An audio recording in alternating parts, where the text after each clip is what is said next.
যে উগ্র সাম্প্রদায়িক মোদী মুসলমানদের রক্তের উপরে এসে এই ভারতের ক্ষমতায় এসেছে।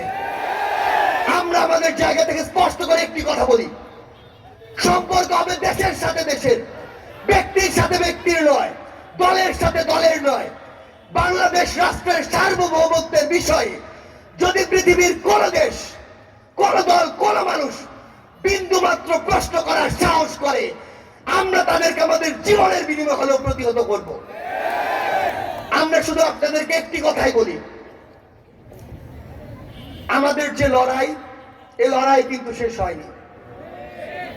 কিন্তু 24-এ আমাদের একটা টেক্সট বুক এক্সাম্পল ক্রিয়েট হয়েছে। সেটি হচ্ছে, আমরা যদি রাজনৈতিকভাবে বিভাজিত থাকি, আমরা ঐক্যবদ্ধভাবে এমন শক্তিদের বিরুদ্ধে লড়াই করতে পারবো না। কিন্তু যখন আমার দেশের স্বার্থ আসবে, সার্বভৌমত্বের স্বার্থ আসবে, সারা দেশের জনগণের স্বার্থ আসবে, তখন যেন আমরা রাজনৈতিক বিভাজন এক পাশে রেখে ঐক্যবদ্ধ থাকি। তাহলে এমন যে কোনো পরাশক্তি হোক না কেন, মোদীর মতো যে কোনো উগ্র সাম্প্রদায়িক ব্যক্তি হোক না কেন, আমরা তাদেরকে প্রতিহত করতে পারবো। এই দিল্লি না ঢাকা, দিল্লি না ঢাকা, ভারতের দালালেরা। আমরা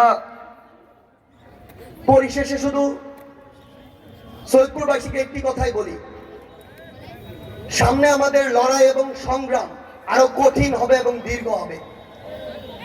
আমরা যেন আমাদের বিবেক বোধকে কোন নির্দিষ্ট ব্যক্তি, দল, গোষ্ঠীর কাছে বেচে না দেই। কোন নেতা যদি এটা প্রত্যাশা করে যে আমি তার অন্ধ ভক্ত হই, দুইটা জিনিস মনে রাখবেন: এক, সেই নেতার উদ্দেশ্য ভালো নয়; দ্বিতীয়ত, ওই নেতা নিজের পায়ে নিজে কুড়াল মারছে। খুনি হাসিনা যেমন এই 16 বছরে